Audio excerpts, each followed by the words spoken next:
Hello दोस्तों, नमस्कार। SM किसी चैनल में मैं आप सभी लोगों का दिल से बहुत बहुत स्वागत करता हूं। फर्स्ट टाइम विजिट किया जरूर चैनल को सब्सक्राइब कर लेना। फ्री स्टॉक मार्केट क्लासेस इस चैनल को भी चाहो तो फॉलो कर सकते हो, सब्सक्राइब कर सकते हो। यहाँ पर भी बेल आइकन को हिट करके ऑल जरूर सेलेक्ट करके रख लेना। चैनल का लिंक ऊपर आई बटन पे नीचे डिस्क्रिप्शन में मिल जाएगा। सो चले दोस्तों, फिलहाल इस वीडियो को स्टार्ट कर लेते हैं।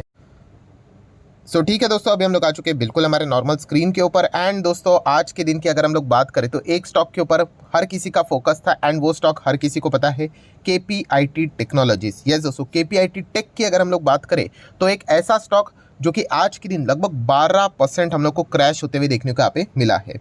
राइट, तो इतनी बड़ी गिरावट, जैसे कि मैं हमेशा आप लोगों को सिखा चुका हूँ कि कोई भी शेयर अगर गिरता है तो उसके पीछे के गिरावट का रीज़न क्या है, ये आपने आइडेंटिफाई करना होता है।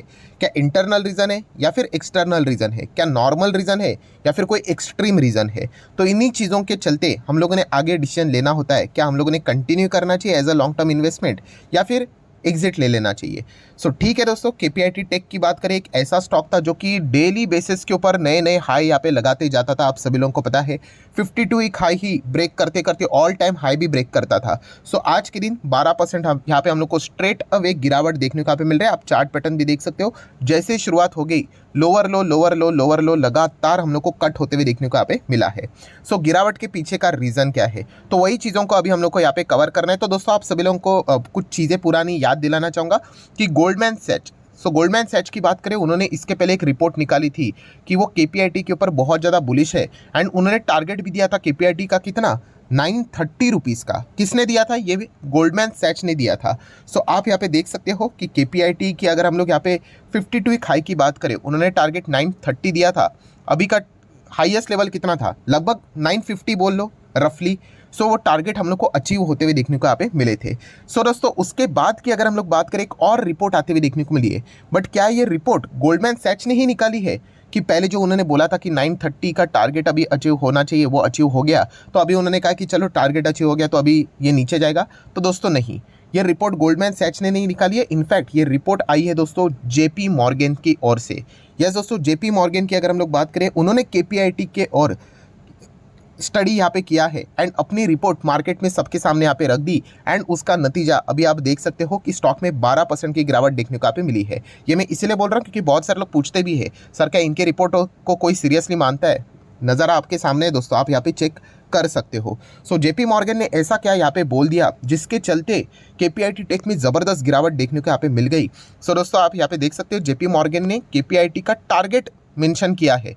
उन्होंने बताया कि ये स्टॉक लगभग 44% यहाँ पे गिर सकता है। पोटेंशियल डाउनसाइड उन्होंने बोला है, कितना, 44%। एंड इस चीज़ के लिए उन्होंने टारगेट दिया है कि केपीआईटी टेक आने वाले एक साल के अंदर अंदर 520 रुपये तक आ सकता है। उन्होंने अपना जो टारगेट है, मतलब रेटिंग्स है, वो अंडर वेट यहाँ पे कर दी है।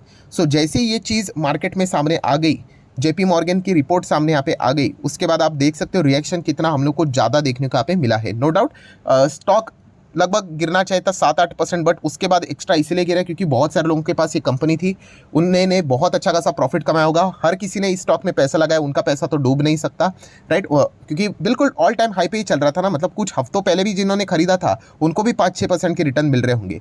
हर किसी ने यहाँ पे क्या किया, फटाफट यहाँ पे प्रॉफिट बुकिंग करने की यहाँ पे कोशिश की, जिसके कारण एक्स्ट्रा हम लोग को 10-11%, मतलब और 4-5% की एक्स्ट्रा गिरावट यहाँ पे देखने को मिली है। एनीवेज, अभी जेपी मॉर्गन की बात करें, उन्होंने ऐसा बोला क्यों अंडरवेट कर दिया रेटिंग। एंड एक साल का टारगेट उन्होंने बोला कि एक साल के भीतर भीतर ये 520 तक आ सकता है। तो ये चीज़ तो हम लोगों ने यहाँ पे पढ़नी चाहिए कि नहीं। तो दोस्तों, इसके पीछे यहाँ पे 4 रीजन्स उन्होंने प्रोवाइड किए। कितने, 4 रीजन्स। 4 रीजन कौन कौन से, तो पहला रीजन आप देख सकते हैं यहाँ पे, driven by lower structural margins. ये पहला रीज़न उन्होंने यहाँ पे बताया है। मतलब यहाँ पे हम कह सकते हैं कि केपीआईटी का अभी तक का परफॉर्मेंस कैसा था, नो डाउट शानदार था। इसीलिए तो कंपनी इतना बाजार के विरुद्ध जाके एंड आईटी सेक्टर के विरुद्ध जाके इतना अच्छा परफॉर्मेंस दे रही थी, राइट। बाकी आईटी कंपनीज देखिए, केपीआईटी देखिए। यहाँ पे हम कह सकते हैं उनके मार्जिन्स बहुत ही अच्छा कर रहे थे। बट आने वाले समय में सेम परफॉर्मेंस दिखाना अभी केपीआईटी के लिए पॉसिबल नहीं होगा। ये पॉइंट उन्होंने 4 रीज़न में से ये एक रीज़न उन्होंने बोला है। मतलब अगर हम लोग केपीआईटी के क्वार्टरली रिजल्ट्स देखेंगे ना, तो आप देख सकते हैं कंपनी का लगातार जो ऑपरेटिंग मार्जिन था वो हम लोग को लगभग 20% के आसपास रफली देखने को मिलता था, ऑलमोस्ट। अभी यही परफॉर्मेंस को मेंटेन रखना केपीआईटी के लिए बहुत मुश्किल होने वाला है, क्योंकि ऑलरेडी उन्होंने एक गजब का परफॉर्मेंस दिखा दिया। मतलब अगर आप क्वार्टरली परफॉर्मेंस देखोगे दोस्तों, ऑपरेटिंग प्रॉफिट तो देखिए 70, फिर उसके बाद अगर आप धीमे धीमे करके आगे जाओगे तो 80 का रेंज आ गया, 90 का रेंज आ गया, 100, 115, 121, 130, 138, 167। दोस्तों ये ईयरली नंबर्स नहीं है, ये 3-3 महीने का डेटा है। 3-3 महीने में ऐसी ग्रोथ नहीं दिखती है, बहुत रेयरली दिखती है। सो इसीलिए कंपनी ने इतना शानदार परफॉर्मेंस दिखाया है कि इसी परफॉर्मेंस को और कब तक कंपनी मेंटेन करेगी। तो इसीलिए जेपी मॉर्गन को लगता है कि दैट्स इट, यही तक कंपनी का ये इतना अच्छा परफॉर्मेंस देखने को मिल रहा था। अभी इसके बाद इस लेवल का परफॉर्मेंस शायद से कंपनी नहीं दिखा पाएगी, एंड इसके चलते 4 रीज़न में से ये वन ऑफ द रीज़न है कि अपने मार्जिन्स को मेंटेन नहीं कर पाएगी, राइट। हाँ, डेफिनेटली जेपी मॉर्गन ने अपने रिपोर्ट में भी कहा है कि उनकी रिपोर्ट गलत भी कैसे जा सकते, रिवर्स कैसे हो सकती है, उससे रिलेटेड हम लोग बाद में बात करेंगे। बट ये एक पॉइंट उन्होंने बोला है, आपको याद है ये एक पॉइंट उन्होंने और एक कंपनी के लिए बोला था। यस, कुछ लोगों को याद आया होगा टाटा लेक्सी के बारे में। यस दोस्तों, जेपी मॉर्गन की बात करें तो उन्होंने इसके पहले अंडरवेट किया था टाटा लेक्सी को, जब वो अराउंड 8,000 के आसपास हम लोग को देखने को मिलता था, और उन्होंने टारगेट दिया था 3,700 का। मतलब हम कह सकते हैं टॉप लेवल से उन्होंने 50% के आसपास की गिरावट एक्सपेक्ट की थी। एंड उसके बाद अगर हम लोग बात करें तो टाटा लेक्सी हम लोगों ने देखा था कि टॉप लेवल से हम लोग को अच्छा खासा जो 10,000 का लेवल था उससे अच्छी खासी गिरावट यहाँ पे हम लोग को टाटा लेक्सी में देखने को यहाँ पे मिली थी। सो टाटा लेक्सी में की भी अगर हम लोग बात करें तो क्या रीज़न जेपी मॉर्गन ने सामने रखा था, यही वाला रीज़न सामने रखा था। कौन सा वाला? ये मार्जिन वाला, कि अभी इन्होंने इतना अच्छा परफॉर्मेंस दिया है कि और कितना अच्छा करेंगे, कभी तो जाके इनकी गाड़ी रुकेगी। तो यही रीज़न है, यही इनका टॉप है। ये जेपी मॉर्गन ने इनडायरेक्टली बोलने की कोशिश की। इसका मैं बेस्ट एग्जांपल हमेशा आप लोगों को क्रिकेट के तौर से सिखाता हूँ, राइट। क्रिकेट में भी एक प्लेयर है, ठीक है, उसने सेंचुरी लगा दी, नेक्स्ट मैच उसने 120 मारा, उसके नेक्स्ट मैच 150, उसके नेक्स्ट मैच 160, अरे और कितना 200 मारा, 200 के बाद 250 मारा, कभी तो जाके गाड़ी रुकेगी। अभी नेक्स्ट टाइम 230 भी स्कोर करेंगे ना तो भी लगेगा अरे 250 से तो 20 कम ही है, राइट। उसके बाद अगर 100 भी स्कोर करेंगे, 100 कितनी बड़ी बात है, बट अगर आप चेक करोगे अरे 250 किधर और 100 किधर, तो वो हम लोग को कम ही नजर आएंगे। सो ऐसी कुछ चीज़ें टाटा लेक्सी में यहाँ पे जेपी मॉर्गन ने बोली थी। सेम रिपोर्टिंग के लिए जो 4 रीज़न था उसका पहला रीज़न उन्होंने केपीआईटी के लिए भी बोला है कि यहाँ पे आने वाले समय में इनके मार्जिन अभी हम लोग को लो होते हुए देखने को मिलेंगे। जो परफॉर्मेंस इन्होंने अभी तक दिखाया था, जो पारी उन्होंने अभी तक खेली थी, वो शायद से वो अभी नहीं खेल पाएंगे। अच्छा ही खेलेंगे बट यस, कंपैरिजन करने जाएंगे तो कंपैरिजन मैच नहीं हो पाएगा। आप ईयरली क्वार्टरली रिजल्ट इनके देखेंगे तो आपको लास्ट टाइम का जो नंबर है उसको वो बीट करते हुए देखने को नहीं मिलेंगे, एंड इसी चीज़ के चलते स्टॉक्स में हम लोग को गिरावट देखने को यहाँ पे मिल सकती है। ये उन्होंने पहला रीज़न बताया। देन दोस्तों सेकंड रीज़न कौन सा? तो सेकंड रीज़न आप देख सकते हैं, रिस्क फ्रॉम सिंगल वर्टिकल। मतलब सिंगल वर्टिकल मतलब आप सभी लोगों को पता है केपीआईटी सबसे ज़्यादा किधर फोकस करता है? ऑटो सेक्टर पे फोकस करता है, राइट। टेक से ही जुड़ी हुई कंपनी है, बट सिर्फ उनका फोकस इसी में ही रहता है कि ऑटो से रिलेटेड। एंड उसी के साथ साथ आप देख सकते हैं वही रीज़न है, नेक्स्ट आगे भी वही लिखा है कि risk from a single vertical and high client concentration. मतलब एक ही क्लाइंट के ऊपर उनका ज़्यादा फोकस होता है। अभी एक क्लाइंट को अगर आप कैप्चर करोगे तो एक टाइम के बाद उनके ओर से आने वाले ऑर्डर्स भी रुक जाएंगे। तो ये भी पॉइंट उन्होंने यहाँ पे मेंशन किया हुआ है।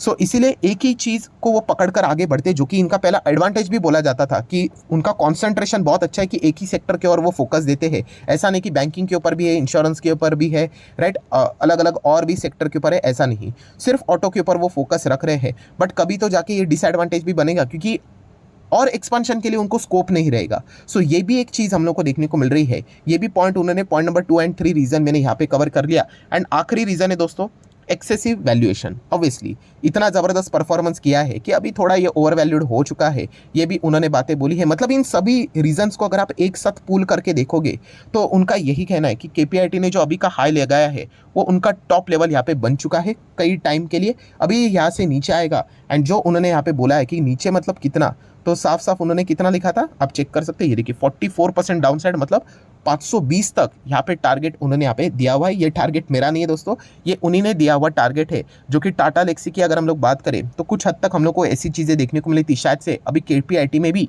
यही चीज़ अभी हम लोग को देखने को मिल सकती है। देन दोस्तों जैसे मैंने आप लोगों को कहा कि रिपोर्ट में ये भी बताया जा चुका है कि उन्होंने जब बातें बोली है वो शायद से गलत भी हो सकती है, रिवर्स भी हो सकती है। कैसे? तो दोस्तों उन्होंने ये कहा कि अगर इनको नए क्लाइंट्स मिल जाते हैं, ठीक है, तब जाके कुछ चीज़ें बदल सकती है। अभी ये सेम एक ही क्लाइंट्स के ऊपर लगातार कॉन्सेंट्रेशन उनका एक ही क्लाइंट के ऊपर देखने को मिल रहा है। अगर ये अलग इसमें चले जाते हैं या फिर हम कह सकते हैं कि नए क्लाइंट्स के साथ इनके कुछ डील्स हो जाते हैं, नए कॉन्ट्रैक्ट्स मिल जाते हैं, तो फिर गेम बदल सकता है। वरना अगर देखा गया तो उन्होंने कहा कि 20% के ऊपर जाना मुश्किल होगा। जो अभी तक का उन्होंने परफॉर्मेंस दिया है वही उनका बेस्ट परफॉर्मेंस रहेगा 1 साल के अंदर अंदर तक, राइट। नया क्लाइंट मिल गया तो शायद से कुछ बात बदल सकती है। ये भी पॉइंट उन्होंने सामने यहाँ पे रखा हुआ है, तो इस पॉइंट को भी आपने नोट करके रखना चाहिए। मतलब केपीआईटी को अगर कोई अच्छा क्लाइंट मिला, नया क्लाइंट उन्होंने डील की, तो शायद से केपीआईटी हम लोग को वापस ऊपर भी जाते हुए देखने को मिल सकता है। तो डेफिनेटली केपीआईटी इसके ऊपर भी फोकस रखने की कोशिश यहाँ पे कर सकता है। सो दोस्तों, जितने भी इंपॉर्टेंट पैरामीटर थे सारे तो मैंने यहाँ पे कवर कर लिए हैं। हाल ही में मैंने केपीआईटी को भी कवर यहाँ पे किया था। अगर हम लोग एसएमकेसी चार्ट पैटर्न की बात करें तो मैंने आपको बताया था पार्ट 1, पार्ट 2, पार्ट 3, या फिर स्टेज 1, स्टेज 2, स्टेज 3।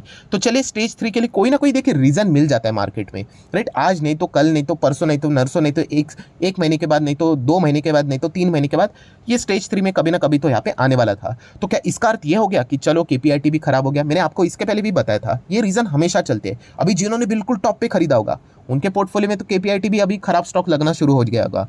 तो इसलिए कहता हूं दोस्तों, स्टॉक खराब नहीं है, आपका जो बाइंग का तरीका है वो गलत है। एंड मैं अगेन कहना चाहूंगा कि चलिए मान लीजिए किसी ने यहाँ पे स्टेज 2 के बिल्कुल टॉप पे भी खरीदा है, क्या उन्होंने पाप किया है? बिल्कुल भी नहीं। सिर्फ अब उनको एक ही चीज करनी पड़ेगी अपनी गलती को रेक्टिफाई करने के लिए। यस, लॉन्ग टर्म होल्ड करना पड़ेगा। यही चीज तो मैंने आज इस वक्त के सैटरडे के वीडियो में सिखाई थी आप लोगों को कि अगर ये गलती अगर आपने की है कि टॉप पे अगर आपने शेयर को खरीदा है, राइट, जिन्होंने स्टडी करके खरीदा उनको कोई पैनिक नहीं होगा, बट रैंडमली किसी ने खरीदा होगा तो उनके पास अभी ये एक ही सॉल्यूशन है कि लॉन्ग टर्म के लिए होल्ड करो। एंड लॉन्ग टर्म मतलब कितना? एक्चुअल में दोस्तों 5-5, 6-6 साल चलना पड़ता है, तभी जाके बड़े रिटर्न्स बनते हैं। वरना इसमें कोई बड़ी बात नहीं कि केपीआईटी जैसा स्टॉक भी हम लोग को एक जमाने में 60% के आसपास, 60 भी क्या, मैं कम ही बोल रहा हूँ, 66% से ज़्यादा गिरते हुए देखने को मिला था। तो तभी यहाँ पे भी केपीआईटी खराब ही था, यहाँ पे भी केपीआईटी खराब ही था जब 40% गिरा था। अभी भी गिरेगा तो कुछ लोगों ने टॉप पे खरीदा होगा तो उनके लिए भी खराब हो जाएगा। तो अगेन कह रहा हूँ, कंपनी खराब नहीं होती है, इनके बिजनेस बहुत सॉलिड है। ये मल्टी बैगर स्टॉक्स है, आने वाले 5 से 10 साल में आप सोच भी नहीं सकते कंपनियां कहां तक जाएंगी। बट इसका अर्थ ये नहीं ना कि इनको अमरत्व प्राप्त हो चुका है कि हमेशा सिर्फ ऊपर ही चलते रहेंगे। सो ये तो पॉसिबल नहीं। तो थोड़ा सा प्रैक्टिकल बनो दोस्तों। एंड अगेन कहना चाहूंगा कि यहाँ पे हम लोग कह सकते हैं कि इस रिपोर्ट के चलते ज़बरदस्त बिकवाली देखने को मिली है। एंड इसी चीज़ के चलते अभी हम लोग को ये नीचे जाते हुए देखने को मिला है। तो क्या ये रिवर्सल दिखाएगा? तो रिवर्सल के लिए जैसे मैंने आप लोगों को रीज़न बताया कि अगर इनको नया कॉन्ट्रैक्ट मिल जाता है देन पॉसिबल है। एंड अगर आपको एंट्री करनी है तो मैंने आपको बताया कि अभी Q4 के रिजल्ट आएंगे, उसको हम लोग आराम से देखेंगे और आपको आराम से मौका यहाँ पे मिलेगा। जल्दबाजी मत करना, जल्दबाजी हमेशा महंगी पड़ेगी, राइट। कंपनी फैंटास्टिक है, अगर इवन दो आपने टॉप पे भी खरीदा होगा तो भी दिक्कत की बात नहीं। हाँ, बट एक कह सकता हूँ कि एक बहुत अभी नीचे यहाँ पे आ सकता है इस रिपोर्टिंग के चलते। तो आप लोगों का जो लाल निशान है वो बहुत बड़ा होता चला जाएगा। बट इसका अर्थ ये नहीं कि इसको आप लॉस में निकाल दो करके, राइट। यही तो गलती हर किसी बाकी स्टॉक्स में भी आप लोगों ने की है।